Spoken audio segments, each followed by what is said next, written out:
This is a Pulp archive recording. All public Pulp archive recordings are licensed under Creative Commons. For more information or to support us, please visit patreon.com/pulparchive. This episode was prepared by Soul and narrated by Goodman, the digital narrator. Fear by Pettersen Marzoni. The Black Mask, December 1921. This episode contains period-typical depictions of crime, violence, and mild profanity. Listener discretion is advised. Hartley Brentwood of Barnes, Brentwood & Company, was found in his apartment at 6 o'clock in the morning with a bullet wound in his head and a half-smoked cigarette in his fingers. Yes, I killed him. John Barnes, senior member of the firm, told Inspector Thorne of the police department 3 hours later when that officer found him at his country place. I am ready to go with you. The tragedy had shocked the world of finance and society. Barnes and Brentwood were the only members of the firm of Barnes, Brentwood & Company, bankers which controlled the destinies of half the country's industries. For 15 years they had been business associates and leaders in finance. Barnes had made no attempt to avoid arrest, none even to hide his crime. An elevator boy had seen him leave Brentwood's apartment late the night before. The shot apparently had not been heard because Brentwood's body had not been discovered until that morning by his valet. "Why did you do it?" Thorne asked the banker. The usual question, but he did it with unusual interest. He had been searching for a motive on his way out, but he could vision none. They were on the train then, returning to New York. Barnes offered to use one of his cars for the short ride, but Thorne was afraid to take a chance, despite his apparent submission. "Before," Barnes answered.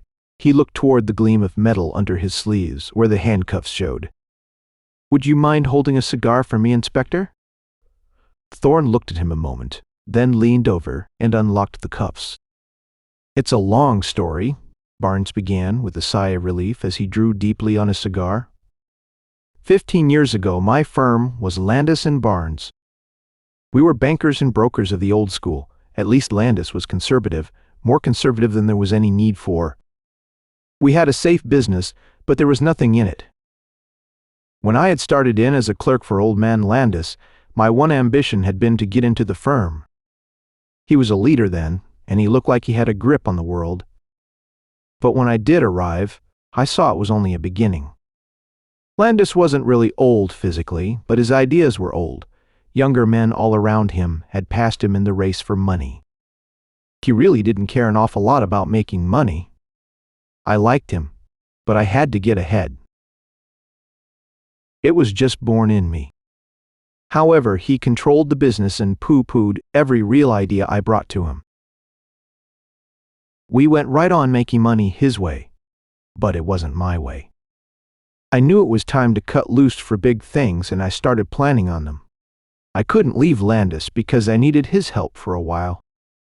Just about that time, Brentwood came to work for me. I had insisted on a private secretary. Landis never could see the need of one. I even had trouble persuading him to hire enough stenographers. He wasn't tight. He just couldn't see the need for them. But I insisted on the secretary idea. I needed one. It wasn't a question of style, so Brentwood came in with me from the main office. You know what he looked like recently? Then he was only about 25, and he was handsome. He had played football at college, fenced too, I believe. He showed the results of both in his size and manner. He was one of those men who looked like statues or models for clothes advertisements. I believe that was one reason I took him. I didn't go to college myself, didn't have time, had to make money. Brentwood was always well dressed. He wasn't making much, but I believe he had a small income from some money an aunt had left him. Besides that, I hadn't heard then of any vices he had. Of course, he took a drink now and then, and he smoked, but no one ever called him a spendthrift. He had a social position. I didn't. And he went places then I couldn't get into. I never wanted to. Don't get the idea I was jealous about that. I got everything in the world I wanted, even if I did have to pay for them. I wanted money because money was power, and power was my dream. I have both. At least I had them until last night. Whatever had made me bring Brentwood into my office as private secretary, he justified my choice before he had been with me a week. He started right in taking minor details off my hands. I had more time for getting some of my big plans straightened out. But the size of my plans didn't help me any. Landis was a fool. If we made 6%, he was satisfied. If we made 8%, he thought we were beginning to speculate. And if we made 10%, which happened as often as he let me have my way, he thought it was illegal. I wonder what the old man would say if he had lived until now. I wasn't going to be tied down to a rock like that, and by the time Brentwood had been with me a year, I had too much time on my hands to stand it any longer. Then I hit on the scheme. I would have preferred to do it with Landis. He had been good to me, but what I had in mind I couldn't even talk to him about. He would have fixed it so I couldn't get in with anyone else. I needed his money and other things he had. They made the thing possible, so I went after someone else.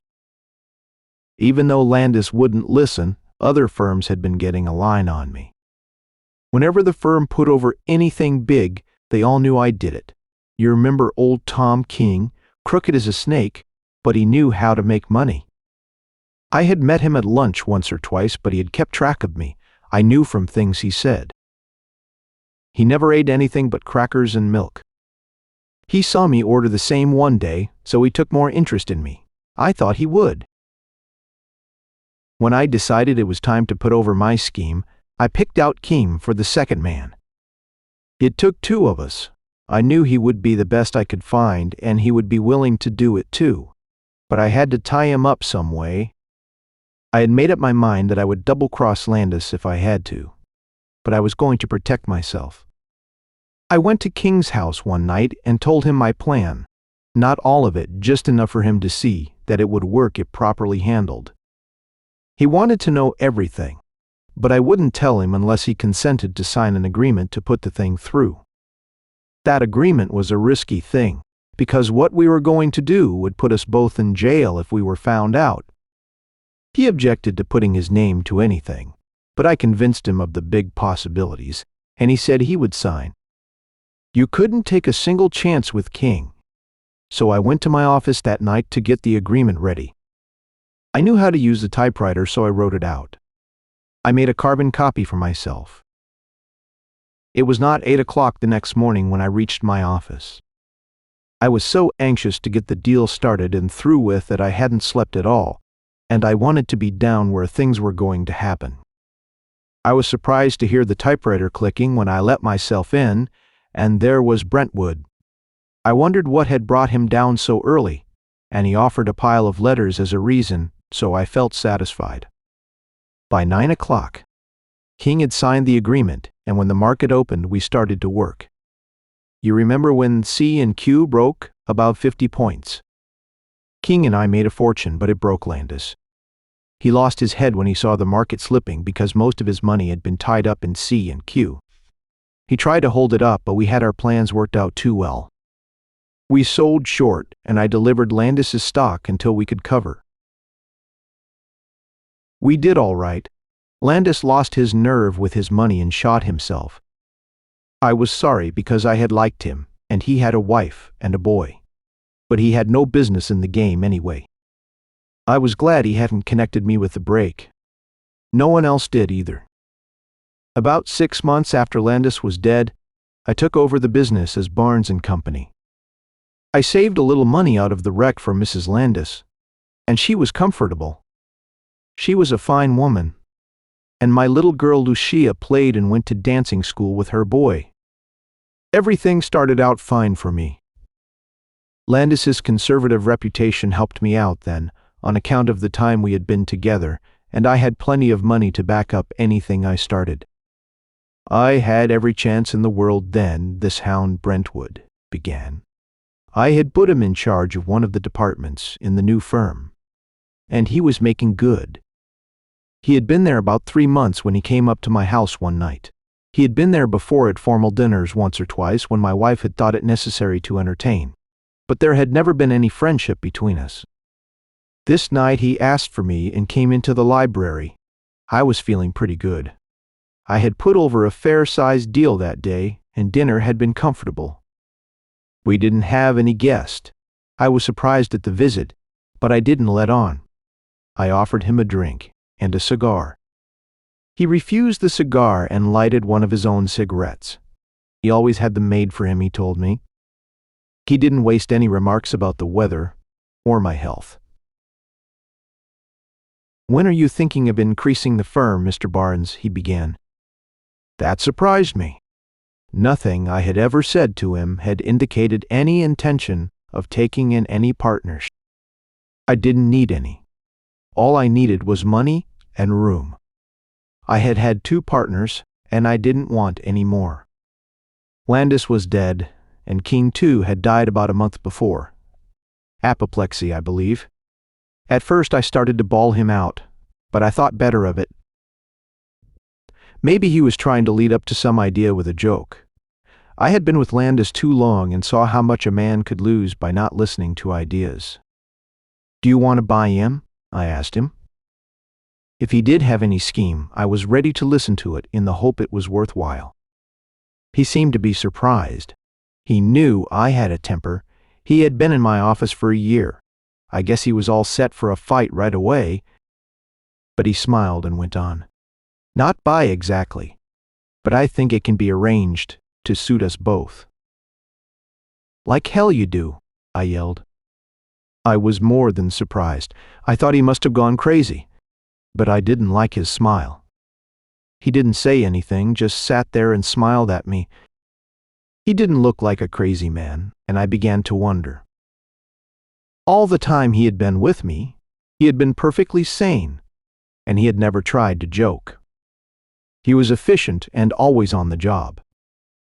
What had happened to make him start out like he had was a mystery to me. "What do you mean? Have you been drinking or dreaming?" I tried to keep myself in hand, because at the back of my brain something had started to stir. Men with brains don't usually have crazy schemes, and I knew he hadn't been drinking, and he wasn't the sort to dream without something to base it on. I began to think of reasons for him getting up the nerve to say what he did. It took nerve and something else. I had never let him in on anything, and outside of the deal with King, there hadn't been anything that could really cause trouble. And that King deal was safe. I had written the only papers in the thing myself. After the deal was over, King and I had taken care to burn them. But he had to have some reason, and I was losing my temper again all the while. He just sat. "Listen, Brentwood," I told him then. "I don't know what you are talking about, but the only satisfactory arrangement you can reach with me is to be ready to find another job by the 1st of the month." "You are leaving us then?" "I'm afraid you are wrong, Mr. Barnes," and he reached into his pocket. He brought out a leather case, and from it he took something and unfolded it very carefully. I couldn't make out what it was at first. It was black, about the size of a letter sheet. Then I saw it was a piece of carbon paper. Even then, I didn't get on right away. "Did you ever see this before?" he asked, holding it up for me to see. The marks of the typewriter stood out. I couldn't read them, but I knew what it was. I remembered the morning of my deal with King and Brentwood being down at the office early. When I wrote the agreement with King, I forgot all about the carbon paper. I really didn't realize until then that the carbon would carry any record. I must have just dumped it into the wastebasket when I finished. Brentwood was watching me, and he must have known what I was thinking. "What is it, anyway?" I tried to keep my voice steady, but I was beginning to get nervous. I had been learning things about Brentwood ever since he began the conversation. "Do you want me to read it to you, Mr. Barnes?" As he asked the question, he smiled again. I had stood all of that smile I was going to. It must have made me lose my head. I couldn't take a chance on that thing, coming out with Landis not yet dead a year. I had to have that piece of carbon. He sidestepped me as I rushed and grabbed me from behind. I told you he had played football. There is no need for excitement, Barnes. He dropped the mister. Then, you can't get this away from me without killing me. You had better listen to reason. I saw I couldn't manhandle him. I had never been a strong man, and his grip on my wrists was like iron. Well, say what you got to say. I managed to control my temper long enough to get it out. Suppose we outline a few possibilities first, he began. There isn't a chance of convicting you of anything by this piece of carbon paper by itself. The district attorney couldn't use it as evidence without something to back it up. But what happened to C&Q about 9 months ago, everyone knows. This little piece of paper tells what was going to happen before it ever did. It also mentions the matter of Landis's stock. Old King may be dead, but he still has a grip on you. I don't want to take this to the district attorney. I wouldn't have to, as far as that goes. Public opinion would be enough. If I made this public, it would be an unpleasant scandal, and it might be hard for me to get located profitably after having been so intimately connected with you. Besides, there isn't anything 1/10 so good as what you can give me for a 20% interest in the firm. I will tuck this little piece of paper away in a safe deposit vault, and the world will move merrily on. He had turned me loose, and we were sitting, facing each other. I believe then was the first time I had ever had a good look at his eyes. They were close together, and there was a kind of murky green fire playing around way down deep. His whole face was different. There wasn't anything to it, I argued with him about how the district attorney would laugh at his romantic idea of using a piece of carbon paper. But he had me scared, and he knew it. Then I agreed to his plan with the amendment that he burn the paper. He laughed then, and it was a long way from a chuckle. He must be laughing like that now, knowing what is going to happen to me. Burn it and let you get me like you did Landis, he wanted to know. I know you, Barnes, and there's nothing you wouldn't do to make money. My proposition is made, and it goes. You can take it or leave it. I took another look at that face, and I agreed. He smiled then, and drew out a little pile of papers from his pocket. One was an article of agreement for the partnership, providing for the change of the firm name. The others were notices for the papers of the change. I signed them all, and then I wondered how he had happened to look for the carbon. I hated to ask him, but I had to know. You have a bad habit of leaving things around, he told me when I did ask. Besides that, I have been with you long enough to see your crooked brain work. I saw you make a play at Old King one day at lunch. You remember the day you had crackers and milk? I knew you usually had roast beef and all the vegetables you could find on the menu, finishing up with pie. I saw you meet him other times, and I knew that you were discussing trouble for someone. You may not remember, but I helped you check over the securities in the Landis safe deposit box one day. Then I began to watch you. I knew something was coming and that you would make a fortune. I wasn't going to be left out. The night before you went up to King's house, you did a little figuring on your scheme. You burned some of the papers. I found the ashes, but you must have crumpled up one of them without thinking about it. I don't mind telling you, I found it in your wastebasket. I discovered that a search of that basket every night was usually worthwhile. I heard you call Mrs. Barnes and tell her you were not coming home for dinner, and I followed you until I saw you safely in King's house. When I came down the next morning, I met the night watchman leaving, and he remarked that you must be trying to check me up because you had been down to the office the night before using the typewriter. You see, I had a pretty clear trail. The cigar I smoked that night was the last comfortable one I have had until this. There hasn't been a moment until last night that I haven't thought about that piece of carbon paper. And don't think Brentwood let me forget about it either. He didn't mention it for a year. Then he came in and remarked that he thought he was growing more valuable as a member of the firm. I wasn't quite cowed then, and I let myself go for a minute, but he brought me up sharp. Oh, he had me all right. I agreed. The next time came about 2 years later. He asked me up to his apartment for dinner that night. I went, and he asked for another 5%. There wasn't any argument at all. Don't think that Brentwood wasn't making good. He had a genius for finance. He never had a scheme that failed. Of course, we didn't make millions out of everything he brought up, but we never lost, and he worked hard. My dinner engagements with him came about every 2 years, which brought us up to 6 months ago. I never had anything to do with him outside of the office except at dinners at my house, formal dinners, when he was just one of the guests. Each time I went to his place, he had a 5% larger interest in the firm. The last time left him with a full half. I had begun to take it for granted. I knew that every 2 years I would have to eat all alone with him and listen to his rotten talk about women. He was a cad and he knew I hated his stories. That's the reason he told them. Then after dinner, he would make his same smiling demand, and there was nothing for me to do. Did I tell you that I hadn't had a peaceful moment since he showed me that paper? I couldn't tell my wife about it. She is a wonderful woman. She doesn't even suspect that I was mixed up in the Landis affair. You are the first human being I have been able to tell this thing to after 15 years of living it.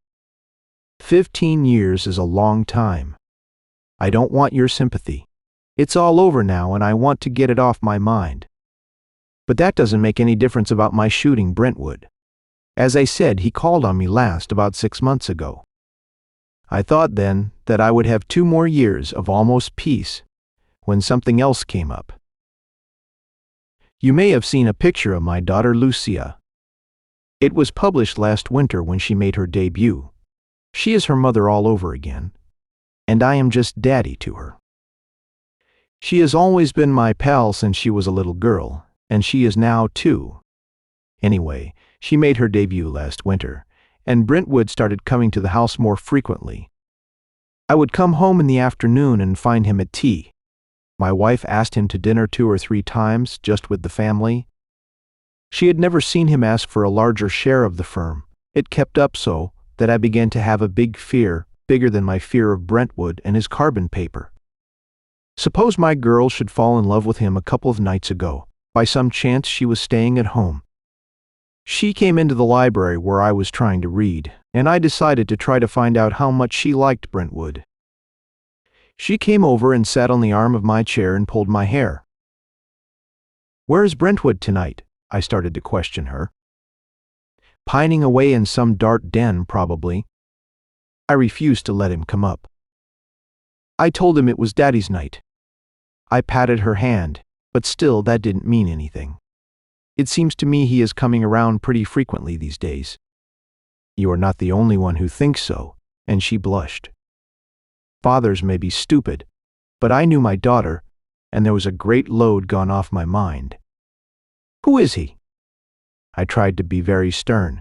Then she slipped down into my lap and told me it was young Landis. The boy had more push than his father and was a comer. I liked him. They had decided that he was to come to see me the next day, and she had stayed at home to tell me about it. Her mother had already given her approval. Young Landis came to see me yesterday. I liked the way he talked, and I told him I was glad that Lucia had chosen him. When he left, I felt so good. I told Brentwood about it. I had to tell someone because it meant so much to have my girl happy. He said that Landis was to be congratulated and left it at that.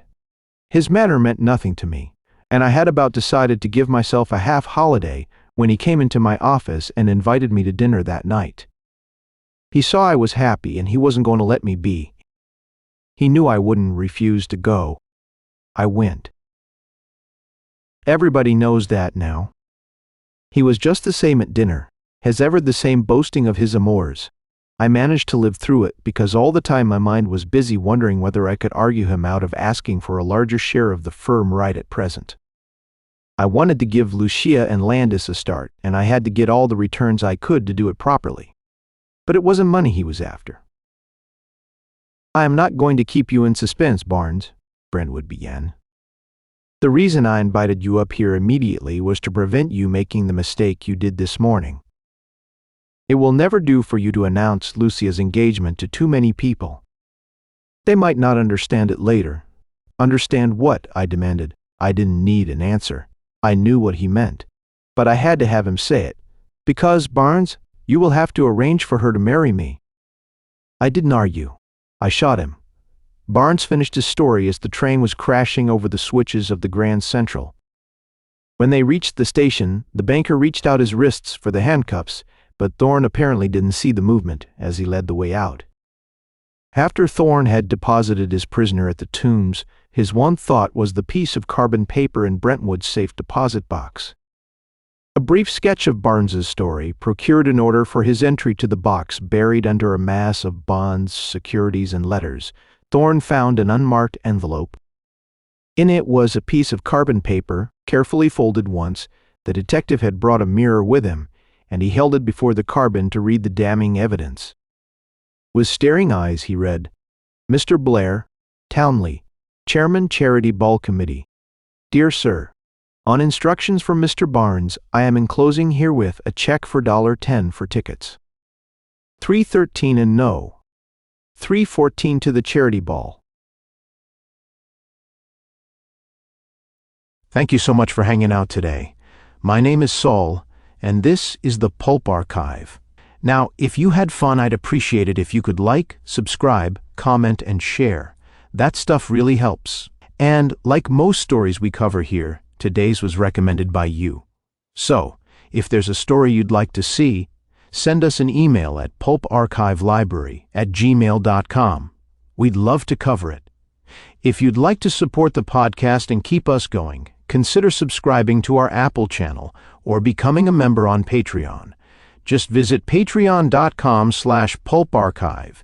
For as little as $5 a month, you'll get access to all our podcasts and private explicit episodes that wouldn't be allowed publicly. We feature almost every genre of pulp fiction: horror, detective, western, and even sports. Special thanks to our patrons who make the podcast possible and make every episode of the Pulp Archive happen. Every episode is dedicated to our Patreon members. I truly could not do this without you.